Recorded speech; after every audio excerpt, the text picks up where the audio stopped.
Welcome to Face to Face with Doug Schoon. I'm your host, Doug Schoon. Thank you very much for joining me for another episode. Well, as I've said, I've been getting lots of questions from you, the viewers, and from the field. I really appreciate that. I'd rather answer your questions and talk about things I want to talk about, so keep them coming. This episode will, again, like last episode, will continue answering questions that I've received from viewers. So let's get started. Oh, by the way, if you do want to submit questions, I'll put that link at the end of the episode for DougSchoonsBrain@gmail.com. That's where your questions, topics, and suggestions should be sent. So keep them coming. Well, the first question this week is this. How does the grit of an abrasive affect the natural nail? Are there grits that shouldn't be used on the natural nail, and why? I've been told not to use anything coarser than a 180 grit on natural nails, but I don't know if this is supported by science or just a myth. The grit describes the average size of abrasive particles. The lower the grit number, the bigger the particle. For instance, a 60 grit particle is a little more than 3 times larger than a 180 grit and 5 times larger than a 240 grit abrasive particle. That may not sound like much, but if you're 5 feet tall, someone 5 times larger than you would be 25 feet tall. So it's sort of like comparing a Volkswagen with a 2-story house. A good rule to remember is the lower the grit, the bigger the abrasive particle. The bigger the abrasive particle, the deeper and wider the scratch will be, and that it will leave in the nail plate. So, in my opinion, the natural nail can be properly prepared using a 240 grit abrasive, if the nail plate is properly cleaned and prepared. Now, this requires removing oils, debris, dead cuticle tissue from the nail plate surface, since these can block adhesion of all nail coatings. Problems develop when the nail plates aren't properly cleaned or carefully prepared. This is one reason why I recommend that clients wash their hands using a clean and disinfected nail brush before the service begins. This removes surface oils as well as bacteria and fungal organisms. Rather than take the time to properly prepare the nail plate, some choose to do their nail prep work with a 180 grit file. Sure, that removes surface oils, but this can result in excessive thinning of the nail plate if proper care isn't taken, and if too much downward force is applied. Anything lower than a 180 grit file is risky business when used on the natural nail plate, and very likely to lead to excessive damage. In my view, the only reason for using grits lower than 180 is to thin down nail coatings for quicker removal by solvents. Reducing the coating thickness decreases soaking time, but this should be done cautiously to avoid damage to the underlying nail plate and bed. Next question. Doug, my teacher told me that if I soak nails too long in water, this will dry them out. That doesn't make sense to me, so I thought I would ask if this is true. It's a very common myth that soaking the nails dries them out.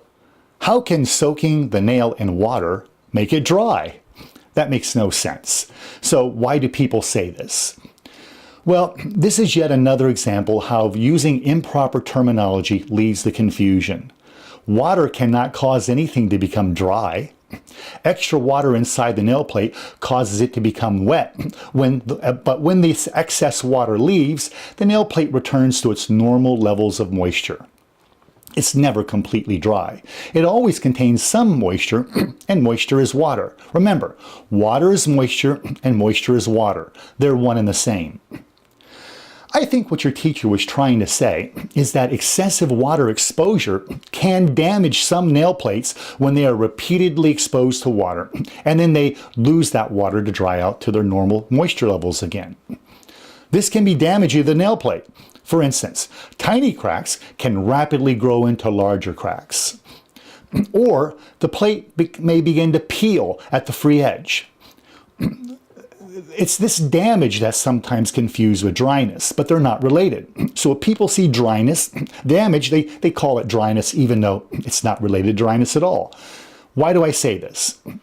Well, that's because the nail plate likely contains the same water content as before, but now the surface is visibly damaged. How does water cause this damage to occur? When nails contain their normal levels of moisture, around 15%, they won't easily bend. But if you increase the moisture content of the nail plate, they become highly flexible. Water can adversely affect the plate by altering its flexibility, shape, and surface hardness. How? When the nail absorbs water, it swells to accommodate the extra water molecules that have crowded in between the layers of the nail plates.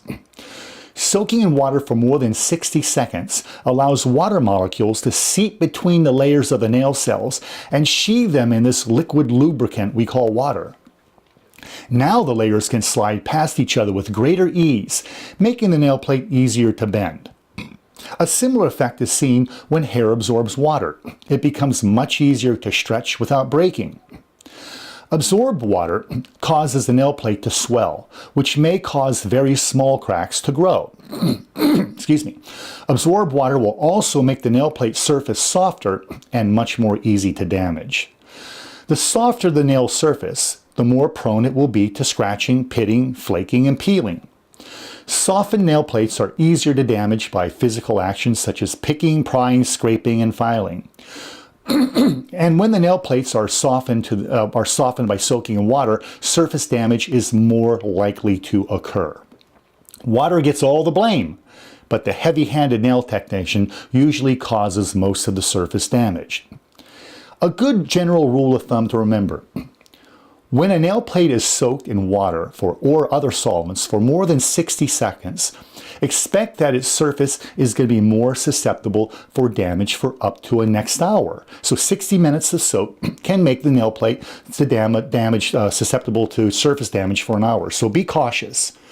Hand washing for 15 to 20 seconds is not expected to add excessive amounts of water to the nail plate. So please do wash your hands, especially between clients and clients before services. This helps maintain appropriate levels of cleanliness in nail salons and make sure the surfaces are not going to be transmitting pathogens. Clients should always wash their hands before receiving any type of nail service. I'll end by noting that although healthy nails are generally resistant to the effects of water, when previously damaged nails are soaked in water for more than a few minutes, they can even more quickly absorb excessive amounts of water to swell the nail plate. When the nail plate swells, this worsens existing cracks or splits, which can weaken the nail plate. Of course, this could also be what your teacher was referring to when she said water dried out the nail plate. Even so, making partially correct statements like this doesn't lead to understanding. In fact, it leads to misunderstandings, as your question points out. Using proper terminology is very important for any profession, and the nail industry is no exception.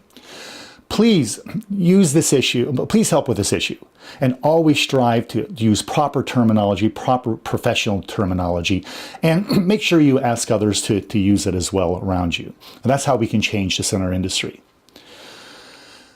The next question is, Doug, why do some UV gel colors fade while others do not?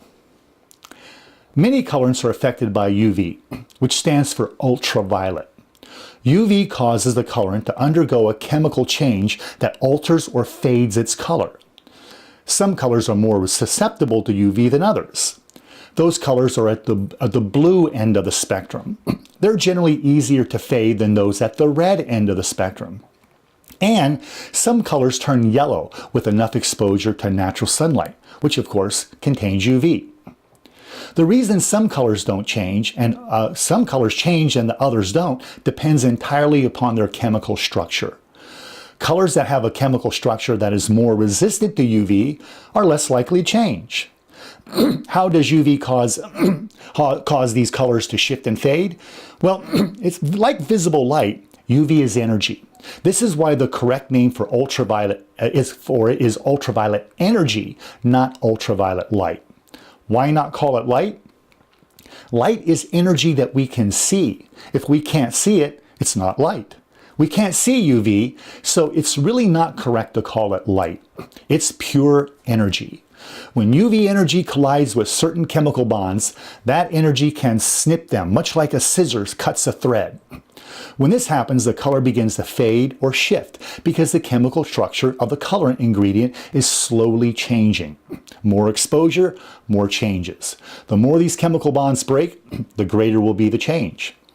Since these bonds aren't able to reconnect, the change is permanent and the color is permanently lost. That's why newspaper slowly turns yellow when it's exposed to sunlight, or why clothing fades, and why cosmetic colorants in general can fade and shift in color. And it's also why it's important not to store your products in direct sunlight. So you can see why it's helpful to protect your nails from excessive sunlight exposure when outdoors as well. Now the final question today is this. I'm not sure about pH or what pH balancer products do. Is it necessary to use one along with a nail dehydrator with some or all nail coatings? Well, pH is important to know about because it makes many other concepts much easier to understand. It's really a pretty easy concept to understand if it's properly explained, so I'll give it a try. pH is a measure of the acidity or the alkalinity of water. Nothing more. There you go. That's pretty easy. Water normally isn't acid or alkaline. It's exactly in the middle at the neutral point. Now, some people say basic instead of alkaline, but these terms are identical. It's very important to know this. Only water can have pH. Nothing else, and there are no exceptions. And only water-containing substance can have pH. Nothing else can have pH. For instance, a nail oil would not have a pH because it contains no water. But if you mix the oil with water to make a lotion, the lotion will have a pH which will come directly from the water in the mixture. Now, if you dissolve other substances into water, that can change the water's pH to become more acid or more alkaline, depending on what's added. Interestingly, when you measure the pH, you're measuring how much acid or alkaline substance is dissolved into the water at that moment. For example, if I blow bubbles into water, it will change from neutral to acidic because of the carbon dioxide in my breath that dissolves in the water to make carbonic acid, which shifts the pH to the acid side. pH can be used to measure precisely how much acid or alkaline material is dissolved into the water blend, which is why pH is an important measure of the quality for lotions, creams, and other water-containing cosmetics, and why manufacturers often depend on measuring the pH of their products to ensure they're proper. If these products are made properly, then you can see the pH will be correct. If they're made improperly, the pHs will shift, and that will allow manufacturers to understand that something's wrong perhaps with that particular product or batch. Most manufacturers will specify an allowable pH range of their products and may reject a batch just because of the pH. Now that you understand the pH a bit more, I'll explain how this can be balanced inside the nail plate. The nail plate contains water, so it has pH. The pH of the nail is difficult to determine because there are many factors that can influence the pH, and there's no real easy way to measure the pH of water inside the nail plate. Here's where things get interesting. The pH of water inside the plate can be temporarily altered if the plate is exposed to acidic or alkaline substances. Vinegar, for instance, is acidic. So if your nails are soaked in vinegar, one expects the pH of the nail plate to become more acidic. The same would be true if the nail plate were soaked in baking soda solution, which has an alkaline pH and would make the plate become more alkaline. As the pH of the nail changes, this causes a slight change in the physical shape of the proteins inside the nail plate as they adjust to the new pH of the water in which they are submerged. There can also be some minor chemical changes on the surface of the nail plate that's related to pH. These changes alone are small. However, combined, they can produce a minor improvement in surface adhesion. Nothing really huge, but it can help a little. Now, I don't know which product you're using, but it really doesn't matter. The idea behind a pH balancer is to temporarily alter the pH of the nail plate, likely for improvement of adhesion. Eventually, the nail plate will restore its normal pH levels, so the effect only lasts for a few hours, not for a few days. When should you use such products? That depends entirely upon who's telling you to use them. If the manufacturer of the nail coating that instructs you to do this, then I would recommend you carefully follow that manufacturer's instructions. In this case, the pH balancer is probably a step in a system that's designed to ensure improved adhesion of the nail plate. So not following this step could affect your final results and lead to lifting. That's why it's important to use products as directed. Now, my answer is completely different if someone is telling you to use a pH balancer with a nail coating product that was not specifically designed for use with that pH balancer. If the manufacturer doesn't recommend using the product, you should call them to make sure they aren't concerned about some unforeseen issues that you haven't considered. Now, I recommend caution here. Maybe there are some exceptions to the statement, but I'm always leery of someone who's trying to sell their products as a replacement for another manufacturer's product that was designed to be part of a system. What's that all about? I call this breaking systems. This was a past topic that I've discussed in previous episodes. Now, you can find that easily, that episode, simply by going to the Face to Face with Doug Schoon website and putting in the search term breaking systems. In fact, you can search through all past episodes with keyword search terms like this and watch episodes you may have missed. So you won't be surprised that my recommendation in this case is to listen to the nail coating manufacturer and follow their directions.